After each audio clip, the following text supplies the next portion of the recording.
La música aplicada, ahora que sea las imágenes, que sea la danza, que sea a otras cosas, existe da muchos años. Los hermanos Lumière han hecho las historias de la película. Ellos fueron los primeros a proyectar una serie de imágenes uno detrás de otros, realizando una película. Al principio, la música se tocaba en vivo durante la proyección de la película para cubrir el ruido del proyector de cine. Imagínense, la función de la música en realidad nace para cubrir el ruido del proyector. Contrataban un pianista con excelentes habilidades de improvisación. Entonces, los productores proyectaban, en este caso son los Lumieres, porque se dice que estaba también Edison, que había proyectado algo, pero quedamos en los hermanos Lumieres, que son los reconocidos. Miran acá, está una flecha, estaba las personas, la proyección y un pianista que tocaba en vivo.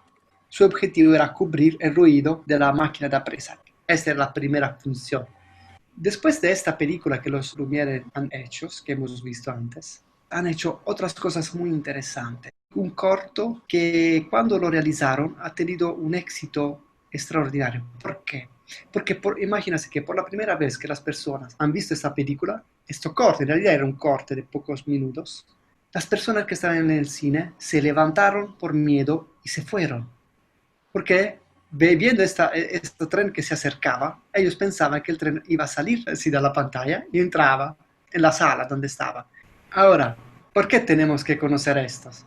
Porque los productores de cine y también los músicos, en relación al conocimiento de eventos históricos, han realizado películas. Esta imagen que nosotros hemos visto ahora è stata reproducida en diferentes películas. Y si nosotros que vemos las películas no conocemos la historia, no podemos entender el sentido de estas escenas. La música utilizada. Al principio, la música que acompañaba a estas películas no tuvo una importancia dramática. Por esta razón, los productores y los directores elegían música clásica conocida o música popular. Tenemos que tener en cuenta que las personas solían escuchar música popular o música de Brahms, Wagner, Mozart, Verdi, Beethoven y otros compositores de los siglos XVIII y XIX. Lo que quiero decir acá es que tenemos que pensar siempre en qué periodos estamos viviendo. Estamos viviendo a la fin del 1800, 1895, y las personas qué música escuchaban. No existía radio, no existía televisión. Las personas escuchaban música popular o música de los grandes autores. Antes la música la podían escuchar solo en lugares como teatros, lugares específicos. Y era un lujo escuchar la música. Entonces la persona estaba acostumbrada a estos dos géneros. Música clásica conocida, como Brahms, Wagner, Mozart, Verdi, Beethoven, o música popular, música de la ciudad. Estos eran los dos géneros. ¿Qué pasó? En este periodo, viendo que estaba saliendo el cine, esta imagen proyectada, salieron estos libros falsos de música, llamados Music Fake Book, que son muchas personas en la industria se estaban dando cuenta de que era necesario estandarizar la música para las películas. Por este motivo fueron publicados varios libros que proporcionaron muchas piezas musicales diferentes, con diferentes estados de ánimo, que podrían cubrir casi cualquier situación dramática. ¿Qué pasó? Pasó que ya que la música, verdad, solía ser improvisada, pero algunos compositores ya estaban pensando a algo nuevo. Estaban diciendo, aquí tenemos que hacer algo nuevo. Y hacemos música ya existente, pero que le van a dar ya un sentido a las imágenes, ¿no? Entonces nacieron estos. Los más conocidos son el Kinotech de Giuseppe Becce, Motion Picture Moods, y otro es The Fox Moving Picture Music, que son diferentes volúmenes. Estos autores organizaron la selección musical para ser interpretada por categoría dramática. Imagínense, tenemos Brahms, Wagner, Verdi, tenemos música clásica. Ellos qué hicieron? Catalogaron la música para darle una importancia dramática. Así que el músico que iba a tocar podría elegir esta música y tocarla en relación a las imágenes. ¿Cuáles eran las ventajas para el director musical? El director musical debía simplemente determinar el estado de ánimo o el sentimiento general de una escena en particular. Buscar esa idea en el libro y elegir una de las varias posibilidades. Era muy cómodo así, no que tenía que improvisar lo que estaba tocando el músico. ¿Cómo el director musical elegía las piezas? Bueno, cuidados con estas características, estos puntos, porque estos puntos todavía funcionan hoy. Es lo que utilizamos hoy nosotros para analizar y para hacer trabajos musicales. Entonces, veía la película varias veces con un cronómetro. Cronometraba cada escena. Luego, elegía las piezas individuales, tocando para saber cuántos segundos debería durar cada pieza. Los primeros 2 puntos son los que nos interesan más. Lo tenemos que memorizar. Veía la película diferentes veces con un cronómetro y cronometraba cada escena. Mucho dependía de la capacidad del conductor o del músico para anticipar un cambio de escena y poder extender o oprimir una pieza. Dice esto ¿por qué? Porque imagínate que antes la música tenía que ser tocada juntos a las imágenes. No existía un grabador, no existía una música ya grabada para poderla poner en una película. Todo era en vivo. Solo la película proyectada, la música era en vivo. Estaba la pantalla arriba y abajo estaba la orquesta. Y entonces esa orquesta tocaba en relación a cómo el director ya sabía cuántos segundos tenía que tocar esta pieza, cuántos segundos. Era muy trabajoso esto. Max Winkler preparó una hoja de referencia, que era como un listado que vamos a ver aquí abajo. Este era un ejemplo. ¿Qué hacía él? Él decía, bueno, si yo veo la película antes, puedo preparar algunas hojas de referencia para los productores y los músicos, los directores. ¿Qué hacía él? Aquí está un ejemplo. Dice, bueno, escribe así, analiza y escribe. A la apertura, juegue Minuet número 2 en Sol de Beethoven para 90 segundos, hasta el título en pantalla. Después, punto 2. Toca o reproduzca andante dramático de Veli durante 2 minutos y 10 segundos. Nota, toca suave durante la escena donde la madre entra. Toca la indicación número 2 hasta las escenas. Héroe saliendo de la habitación. Era muy detallista. Su trabajo era analizar, detallar, y el que hacía lo vendía esto. Lo vendía a los compositores o a los productores de cine. La hoja de referencia moderna, nosotros hacemos un análisis de la película y vamos escribiendo todo. Y juntos al productor vamos decidiendo dónde va la música, qué tipo de música va, si se va respetando lo que son los requeridos del productor. Porque ahora la música es toda nueva. Aquí estamos hablando de música que ya existía, es casi la misma la hoja de referencia. Lo que cambia es que aquí estamos hablando de música existente. La hoja de hoy se hace en relación a lo que son los requeridos del productor. Aquí el productor no estaba, el productor de cine. Aquí Winkler proponía al productor. Hoy el productor nos pide. Vamos a ver los primeros talkies. ¿Qué son los talkies? Los talkies son películas donde dentro de la película ya se pueden empezar a ver las cosas habladas, ¿no? Antes no estaba nada de hablado, solo imagen, música fuera. Ahora tenemos película, vamos a ver, hablada, pero siempre con la música fuera, no dentro de la película. Ya la primera impresión la hemos tenido en el 1895, cuando las personas por primera vez se vean las imágenes proyectadas. Ahora tenemos otras, un colpo de escena donde vemos los sonidos dentro de la película. Vamos a escuchar qué pasó con esto. Aquí no estamos hablando de la primera película reconocida como película sonora. Aquí despacio empiezan a poner sonidos en la película. Vamos a escuchar.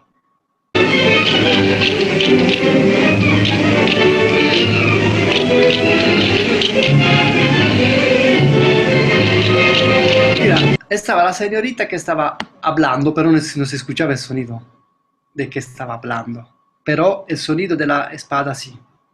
Esto era ya un primer colpo de escena por el público, porque dice, ya mira, aquí está ya el sonido dentro de la película. Pero todavía no era completa.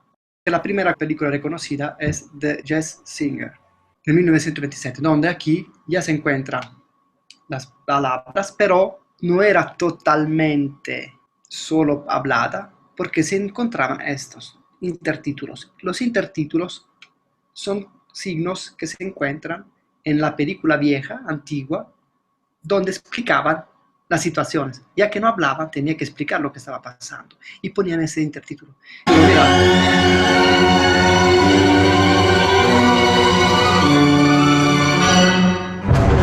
Mira la orquesta abajo. Película orquesta. Intertítulo. Ese es el intertítulo. Pic, habla. ¿Han visto cómo estaba la pantalla, el cine? Intertítulo dentro de la película, eso se podía poner, pero la música estaba fuera. Gracias al sonido nacen nuevas figuras profesionales. ¿Qué va a pasar? Gracias a esta introducción del sonido nacen nuevos compositores, los ingenieros de sonidos y los dobladores. Durante aproximadamente 3 años, hasta aproximadamente 1931, se produjo un flujo constante de musicales. Los actores hablaban, cantaban, bailaban.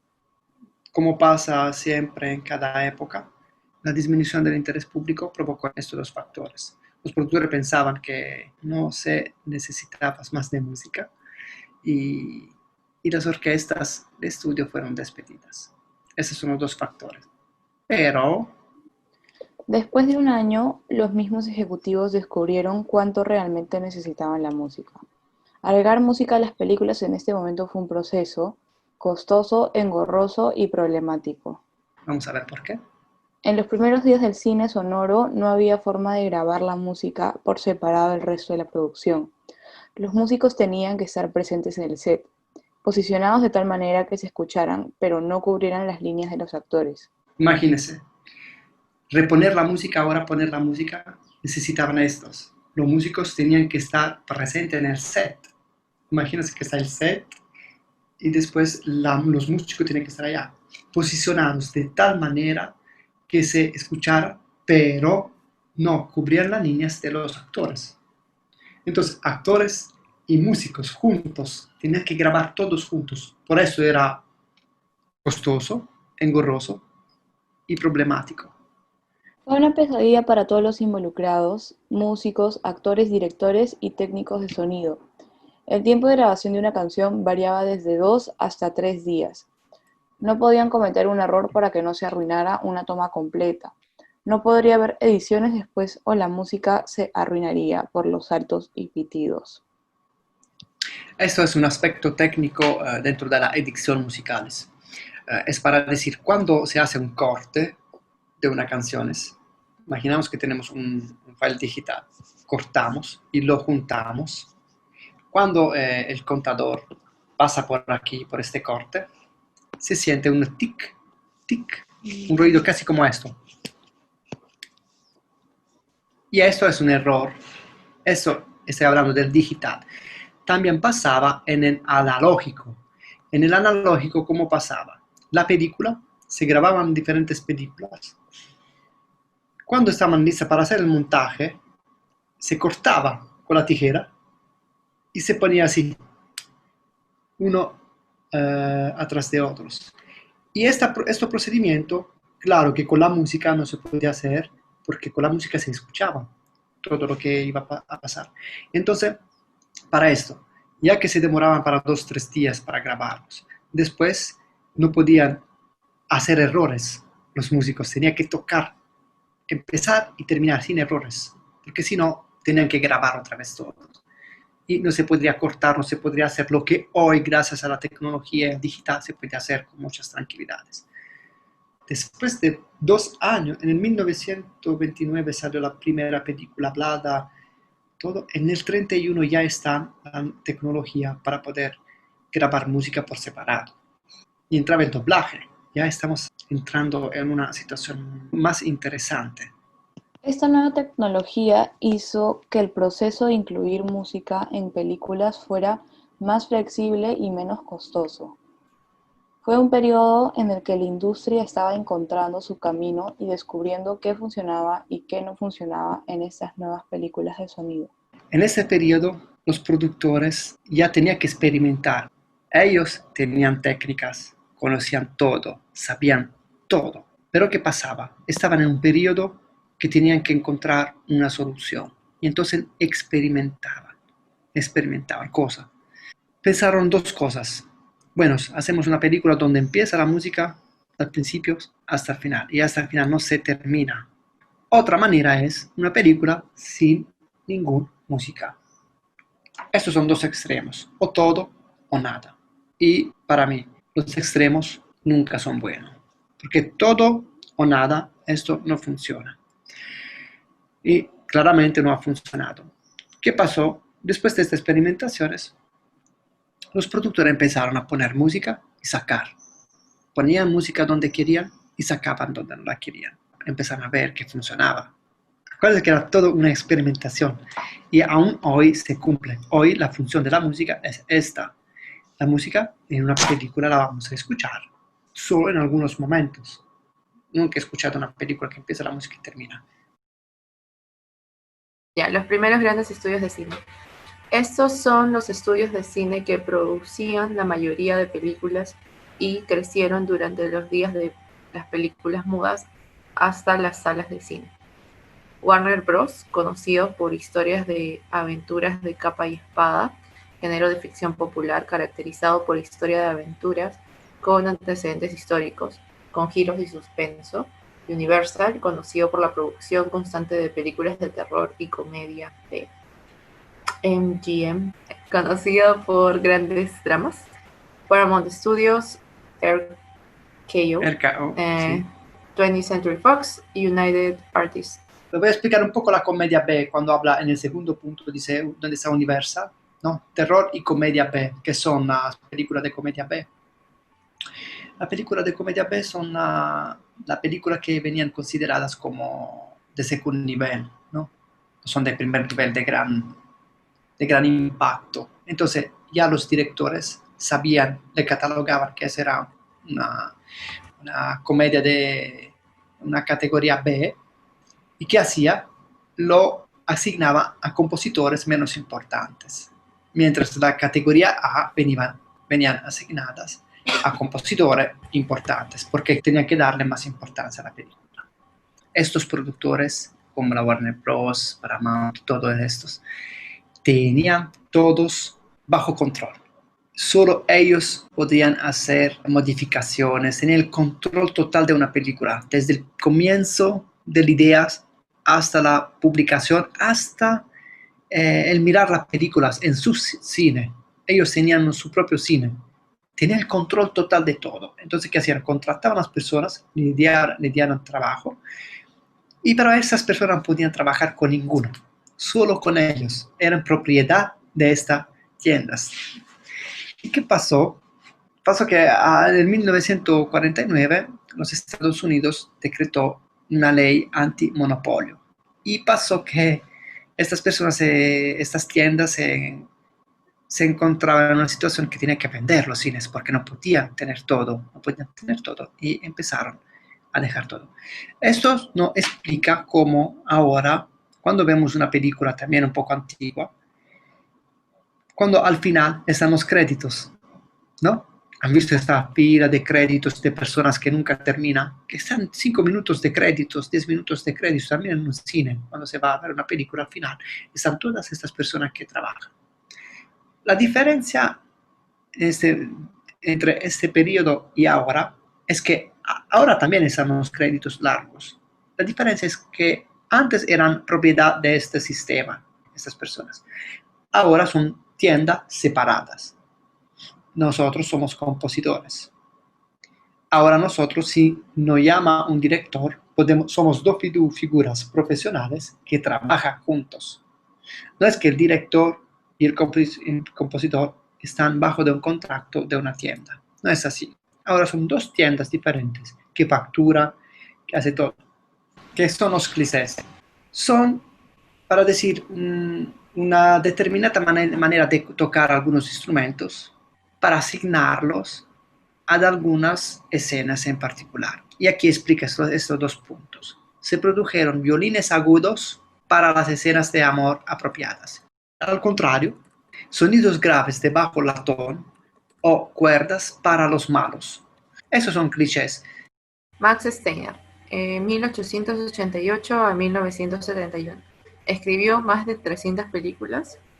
La más importante es Lo que el viento se llevó. Esta película le ha dado un gran éxito. Se hizo conocido por escribir temas emocionales y líricos. Usó leitmotiv, temas e instrumentos específicos o ambos para un determinado personaje o idea en la historia. Fue originalmente un compositor de operetas. Estaba bien versado en la fusión matrimonio entre la música y el drama. Fue esta experiencia dramática lo que le dio la sensibilidad necesaria para escribir partituras de películas efectivas. Ahora vamos a ver Eric Korngold. Fue originalmente un compositor de gran ópera. Cuando tenía 14 años, Mahler, Puccini y Richard Strauss habían cantado todas sus alabanzas. A la edad de 19 años había escrito 3 óperas y se le consideraba una de las luces brillantes de Europa. La mayor parte de su carrera consistió en dirigir varias ciudades europeas mientras seguía componiendo óperas y conciertos. En 1934, Korngold fue invitado a Hollywood para arreglar la famosa música incidental de Mendelssohn, A Midsummer Night's Dream. Anotó 18 películas en 12 años. Tenía derecho a rechazar cualquier proyecto y se le dio todo el tiempo que necesitaba para escribir la música. Al igual que con Steiner, fue su formación inicial en ópera, lo que le dio capacidad de encontrar soluciones musicales apropiadas para las películas de Hollywood. Y su formación le daba la posibilidad de poder escribir bien, porque ya en la ópera la música era aplicada, era al 100% aplicada a las escenas, las imágenes, a lo que era la historia. Max Steiner y Eric Korngold. Fueron músicos representativos del estilo y la tendencia en este periodo. Las influencias musicales más fuertes para ellos fueron los románticos del siglo XIX: Richard Wagner, Johannes Brahms, Gustav Mahler, Giuseppe Verdi, Giacomo Puccini, Richard George Strauss. El vocabulario musical de estos compositores se convirtió en el lenguaje más común y fundamental de la música en las primeras películas de Hollywood. Tenían un conocimiento profundo de los dramas musicales, las óperas de los siglos XVIII y XIX. Pudieron llevar música de calidad a las películas. Tenían una excelente comprensión de la armonía, el desarrollo melódico y otras técnicas de composición como passacaglia, bajo ostinato y temas con variaciones y leitmotiv. Entendieron la forma y el desarrollo temático para poder interpretar una melodía cuando fuera necesario o fragmentarla y provocar al público. Como ahora, que están músicos experimentales, antes también estaban músicos que trabajaban y que estudiaban y que practicaban música contemporánea, dodecafonía, todas cosas un poco más incomprensibles por el pueblo. ¿Y por qué no funcionaban? ¿Por qué tardaban estos a estar en la película? Claro, porque la audiencia de la película escuchaba música popular o escuchaban solo y exclusivamente música clásica, ¿no? No estaban en la época de hoy, que hoy podemos escuchar todo en cualquier momento y todo lo que queremos. No, ellos escuchaban una determinada música. Entonces, la música contemporánea tenía dificultad de entrar en la película. Ese es el concepto. Nosotros hoy también tenemos que evaluar esto. ¿Qué quiere el público? ¿Qué quiere el director? Pero también no quiero que estas dos cosas bloquean la creatividad, porque si tienen la capacidad de realizar composiciones experimentales, propone uno básico que puede ser bueno para todos y uno más experimental que pueden representar a ustedes, ¿no? Proponen. Esto es bueno. Compositores como en particular Schoenberg, Ravel, Bartók, Stravinsky han fatigado, pero han dicho, no, yo quiero que esto, al principio, tiene que salir. Y lo lograron. Estilos musicales entre 1950 a 1975. Nuevas ideas en la música. David Raksin y Bernard Herrmann introdujeron elementos del jazz y la música contemporánea del siglo XX. Aquí estamos hablando de personas que quieren introducir elementos nuevos, el jazz y también la música contemporánea. Los estilos musicales en las películas comenzaron a cambiar. La música contemporánea o música disonante o dodecafonía no fue aceptada por el público para el escenario del concierto. Fue aceptada en la escena apropiada de una película.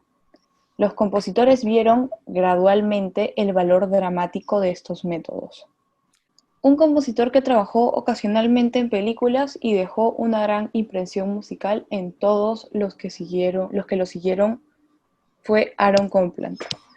Trajo una nueva y fresca sensibilidad en su uso de instrumentación y armonía. Utilizó conjuntos más pequeños y evitó la gran orquesta exagerada.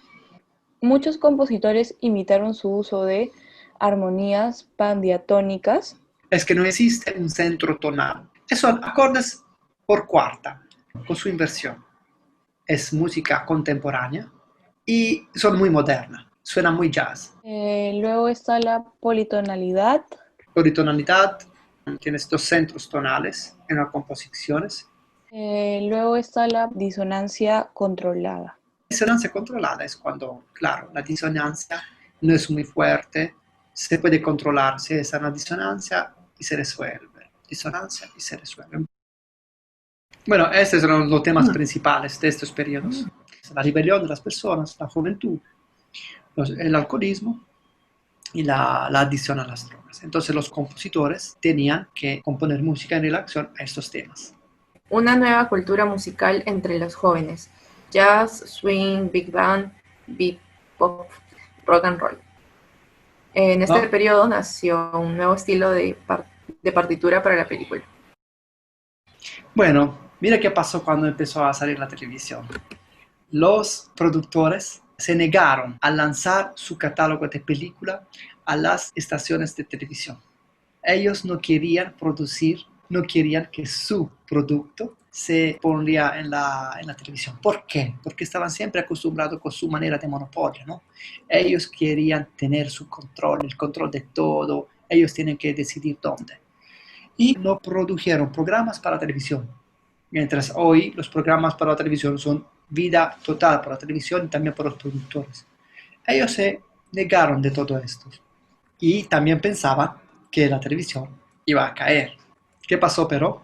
En 24 años de tiempos, al principio la televisión generó 1.700 millones de dólares.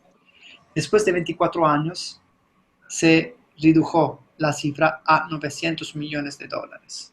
Pero claro, imagínense que los productores de cines que pensaban que la televisión iba a caer, no fue así. La televisión tenía un crecimiento muy importante.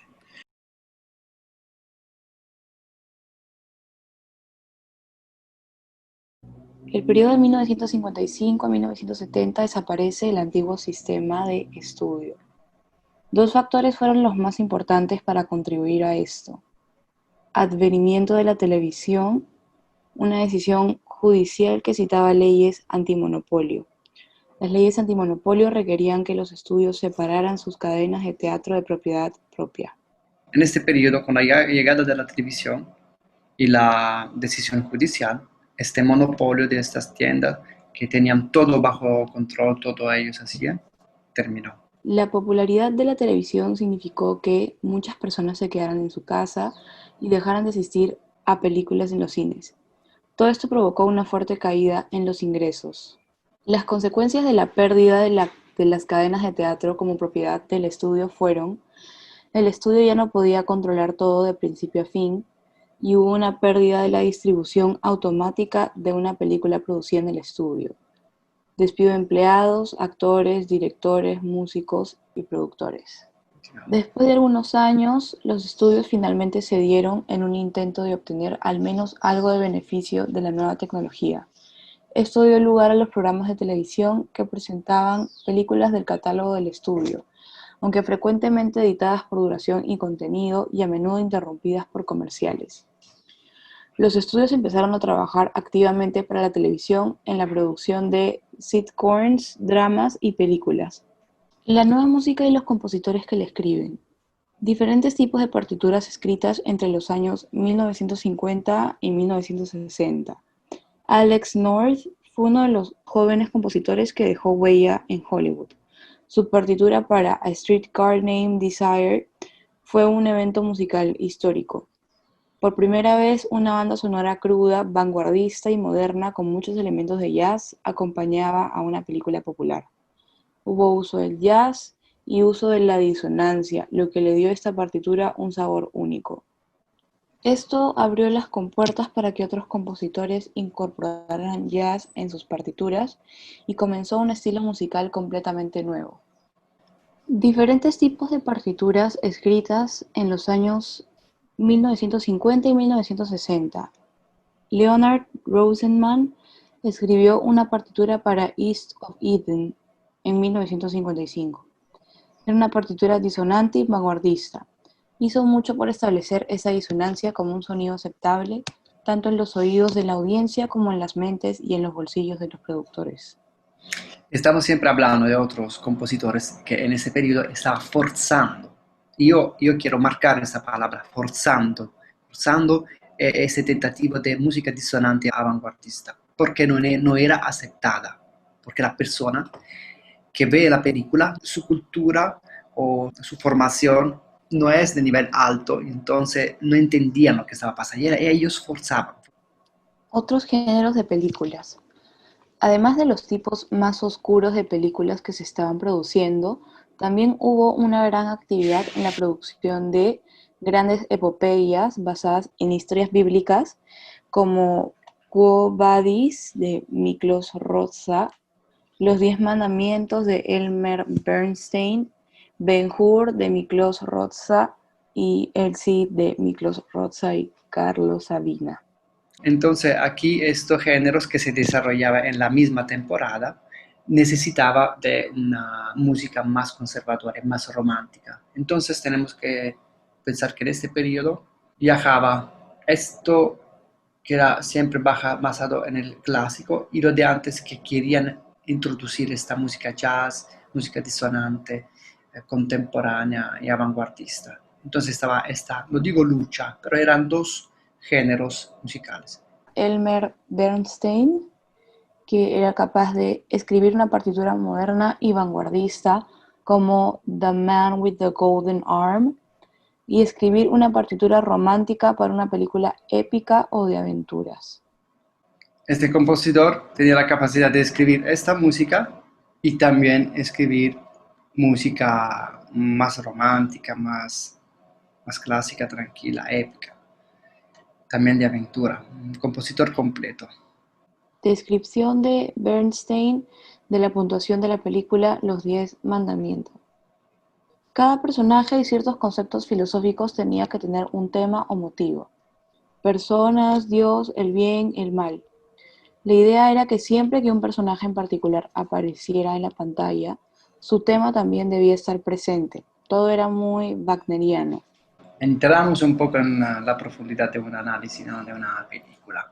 Esto es un elemento muy importante para nosotros, que tiene que tenerlo en consideración, ¿no? Porque él aquí ya menciona, ya dice, bueno, en esta película, que no es lo de antes, es una película épica, romántica, estamos hablando de los 10 mandamientos. Atención, cada personaje y ciertos conceptos filosóficos tenía que tener un tema o motivo. Es muy importante esto. ¿Por qué? Porque estamos hablando no solo de personas, pero estamos hablando también de Dios, el bien, el mal. Estos personajes, decimos así, filosóficos, generalmente se llaman actantes. Son protagonistas como actantes. Cuando se habla de actante, hablamos de amor. Si el amor es el protagonista y queremos darle un tema al amor, el amor se llama protagonista como actante. Entonces, él que hizo aquí tenía que darle un tema a cada persona o a cada elementos. Miklos Roza en las películas épicas. Para las películas que involucran temas históricos, realizó una investigación exhaustiva. Intentó crear un sonido musical que fuera aceptable para el público promedio, con el uso de motivos e instrumentos musicales históricos reales. Sus puntajes para Ben-Hur, El Cid, Quo Vadis establecieron un estándar al que muchos compositores que escriben este tipo de partituras tuvieron que soportar. Canciones temáticas y rock and roll. Desde los primeros días de las películas sonoras, los productores se dieron cuenta de los beneficios financieros de tener una canción exitosa. Atraer a más personas al teatro para ver la película, vender más discos, CDs en los tiempos modernos y partituras. Cobrar regalías, royalties de actuación si la canción se convertía en un éxito de radio. Esta moda de tema musical nunca ha sido realmente una moda, siempre ha estado presente desde los 30 hasta el día de hoy. Ejemplos de famosos temas musicales de los años 50. Escrita por Dimitri Tiomkin y Ned Washington, Do Not Forsake Me, Oh My Darling, para la película High Noon, 1952. Después, escrita por Henry Mancini, sólida formación en jazz. Peter Gunn, tema de programa de televisión de 1958, fue su primer gran éxito. The Days of Wine and Roses, escrita para la película del mismo nombre en 1959. Moon River, para la película A Breakfast at Tiffany, 1961. En español, Muñequita de Lujo o Desayuno en Tiffany's. The Pink Panther Theme, para la película The Pink Panther en 1963. Aquí estamos hablando de ejemplos de famosos temas musicales, donde las canciones le ha dado una importancia especial a la película y también ha tenido un gran éxito en este periodo. Estamos hablando de los años 50, ese es un ejemplo. Las primeras canciones pop cantadas aparecen en las películas. De repente los productores comenzaron a insertar canciones pop en las películas. Tal vez los textos eran aplicables, tal vez no. Tal vez hubo una razón dramática para tener una canción, tal vez no. Algunos productores lo hicieron con el propósito de derivar ingresos de regalías, atraer gente al cine. A medida que crecía la popularidad de las canciones temáticas, los productores de Hollywood confiaron en canciones en lugar de partituras instrumentales específicamente compuestas. Aún hoy es difícil encontrar directores que quieren dar mucha importancia a la música. Su escopo principal es ingresos, cómo pueden ganar más, cómo pueden atraer a la gente al cine. Estas son las canciones que allanaron el camino para un uso diferente de la música en la película. Raindrops Keep Falling on My Head, las gotas de lluvia siguen cayendo sobre mi cabeza, para la película Butch Cassidy and the Sundance Kid, 1969. Mr. Robinson, para la película The Graduate, en 1969. Estas son las dos canciones que en realidad empezaron a abrir el camino como canciones. Ahora estamos hablando de canciones, no solo de composiciones de música por orquesta, no son canciones cantadas. La generación de Busto, como hemos visto, hemos empezado con la música clásica, después música épica, disonancia, música contemporánea, jazz. Ahora, después del jazz, ya estamos pensando con música rock, pop rock, blues rock. Estamos cambiando generaciones. Aquí estamos ya en los años 60, 70. Durante este periodo se produjeron películas que utilizaron diferentes estilos musicales, partituras orquestales tradicionales, canciones pop y rock, montajes influenciados por el jazz, técnicas compositivas más disonantes y vanguardistas del siglo XX. Vamos a ver un poco desde 1975 hasta hoy. Rock y jazz en la serie de televisión. Algunos ejemplos de temas para la serie de televisión son Misión Imposible, escrita por Lalo Schifrin, 1966, Batman, escrita por Neil Hepburn, 1966, Peter Gunn, escrita por Henry Mancini, 1958. La dodecafonía y el método de composición atonal en la televisión. En televisión, debido a las demandas de una serie semanal, el compositor tenía que trabajar de manera rápida y eficiente. La dodecafonía se convirtió en una herramienta valiosa para escribir escenas tensas o de suspenso. Ejemplo de un puntaje que es representativo de los nuevos tipos de texturas utilizadas por los compositores a principios de la década del 70. Chinatown, Barrio Chino, 1974, de Jerry Goldsmith. Goldsmith usó 4 pianos, 2 arpas, una trompeta y cuerdas.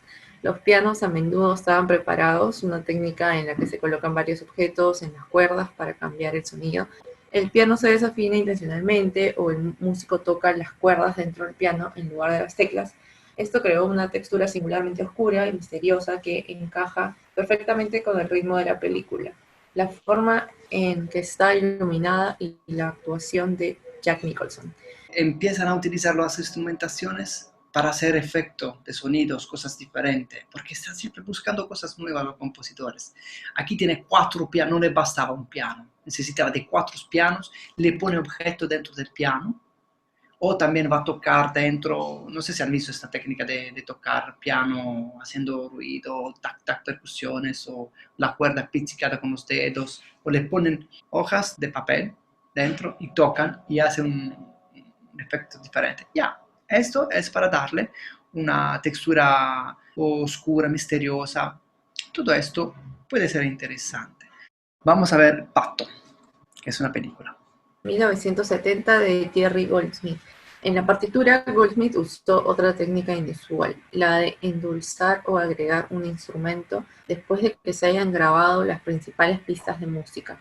Gracias a la grabación multipista, en boga desde los años 60, tomó un pequeño motivo de la trompeta y lo grabó de diferentes maneras con mucho eco.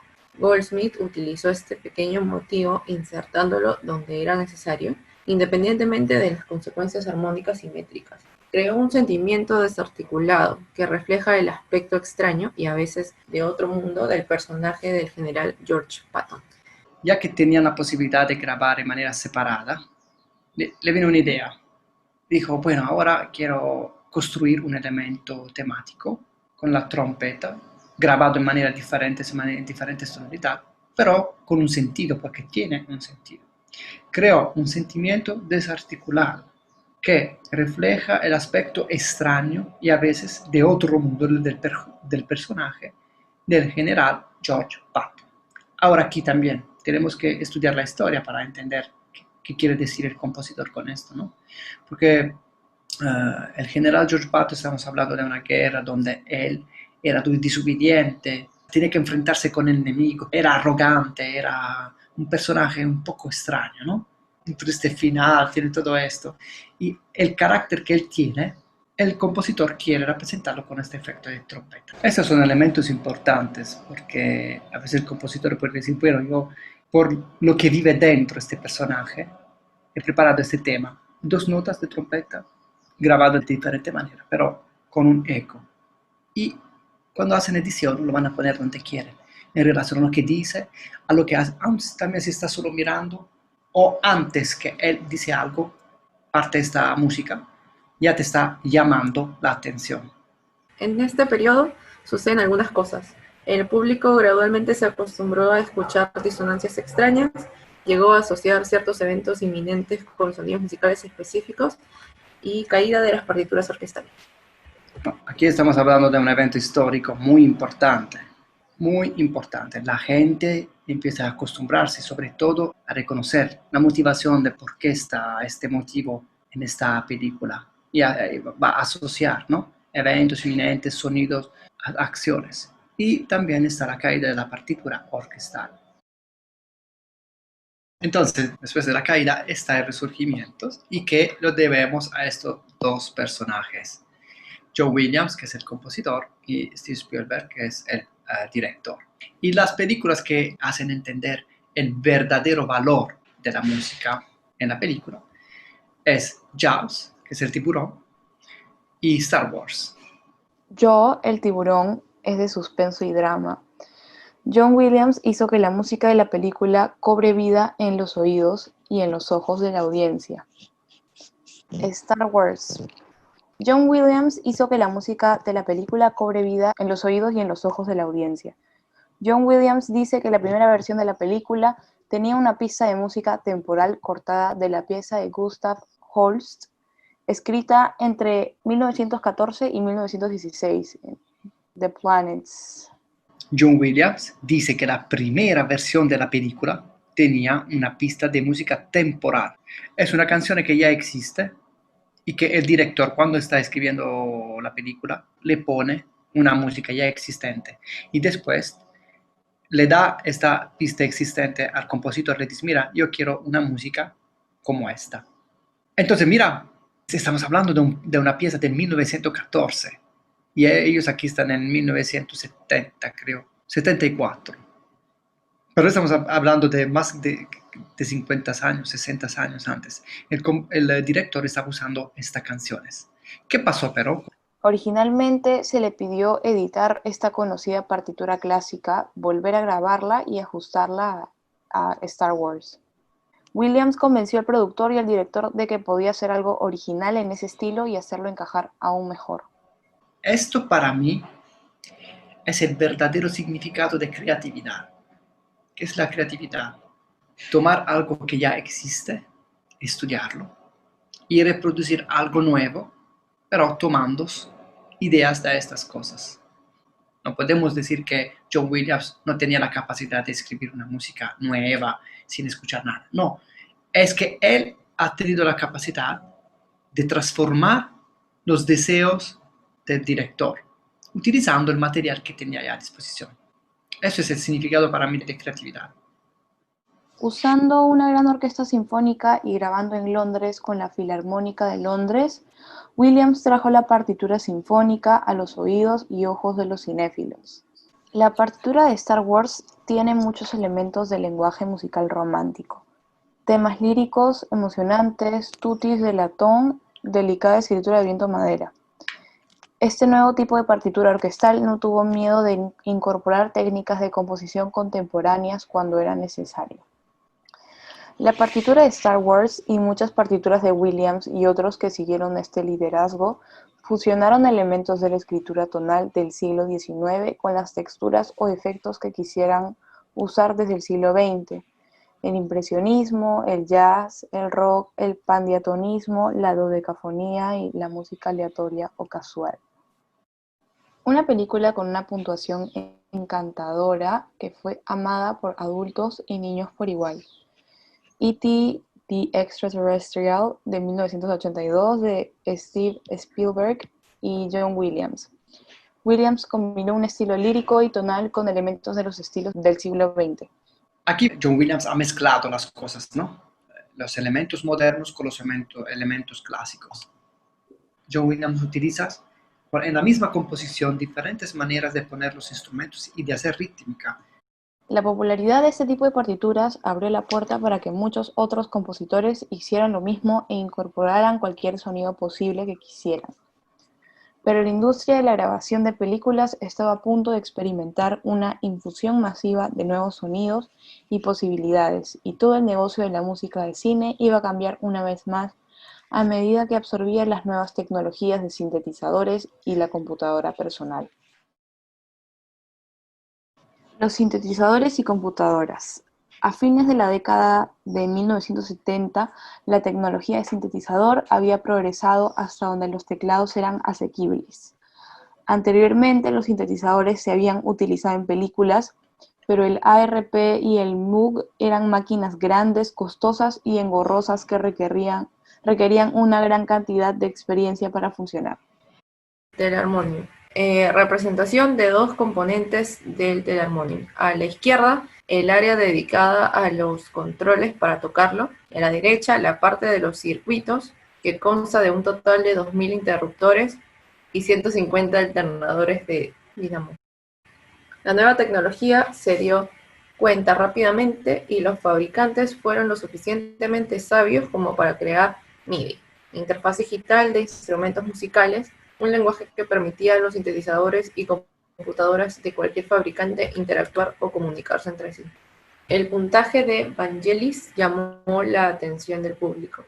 El puntaje de Vangelis para la película Chariots of Fire, 1981, Llamó la atención del público e hizo que todos los productores de Hollywood hicieran lo mismo. Esta partitura fue completamente electrónica, sin instrumentos acústicos en absoluto. Vangelis trabajó con sintetizadores analógicos.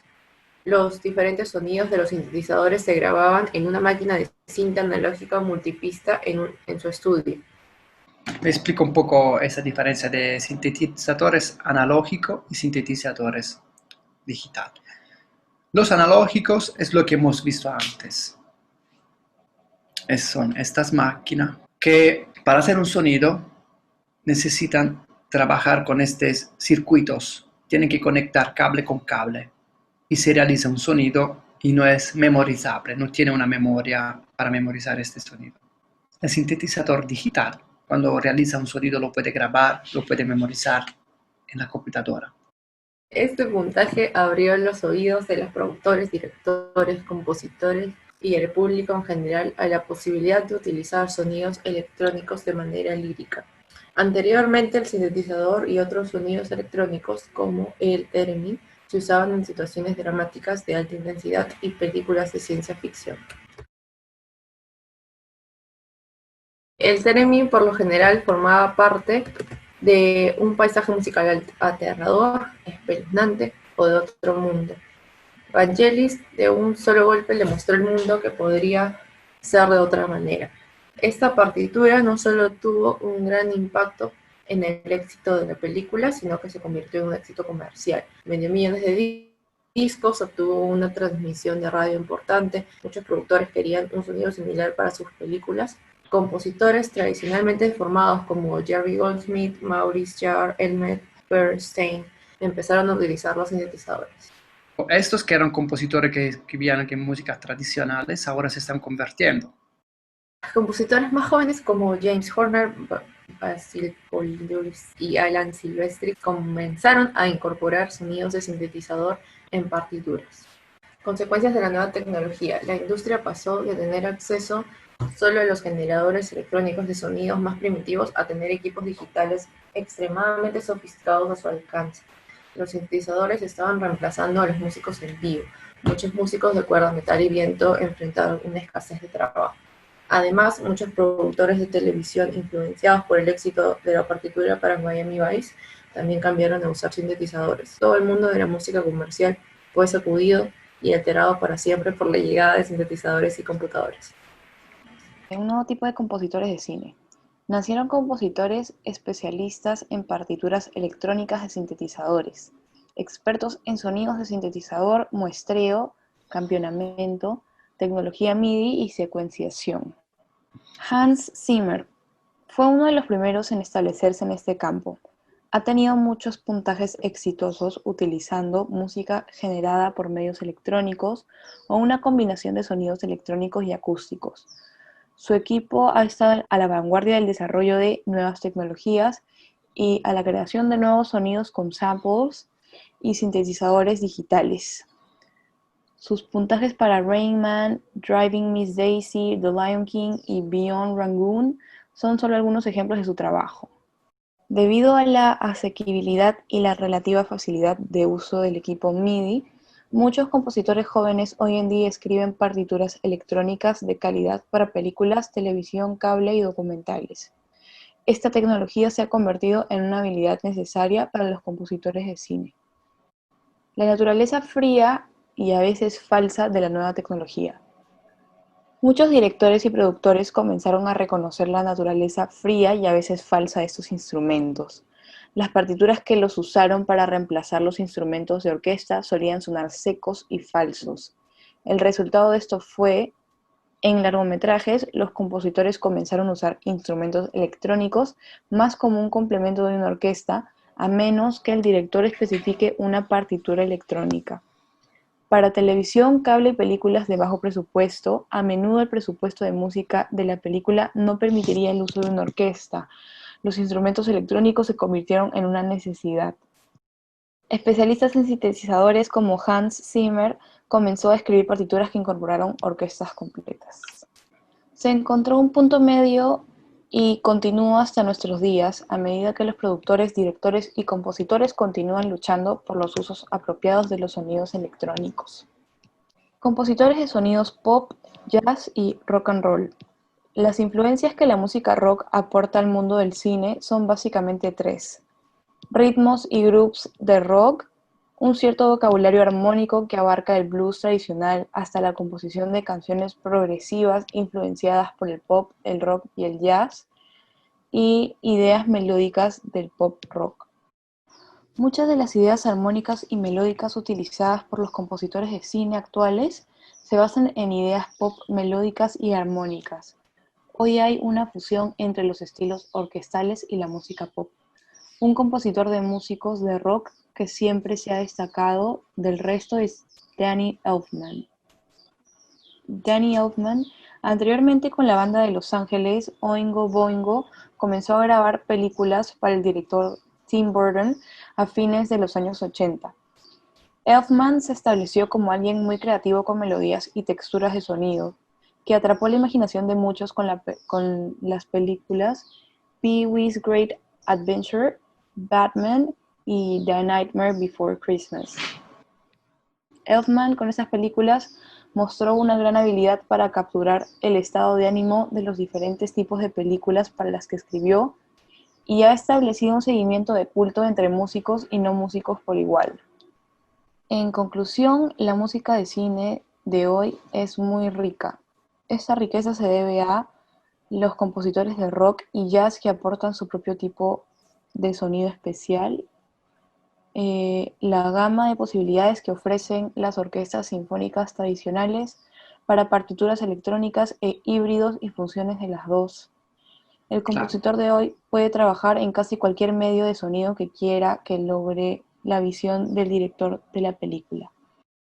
Algunas películas que han tenido éxito gracias a la banda sonora son Lo que el viento se llevó, de 1999, dirigido por Victor Fleming, banda sonora de Max Steiner; Psicosis o Psycho, de 1960, dirigido por Alfred Hitchcock, basado en la novela del mismo nombre en 1959, de Robert Bloch, banda sonora de Bernard Herrmann; Herman. y La lista de Schindler's List, de 1993, dirigido por Steven Spielberg, banda sonora de John Williams.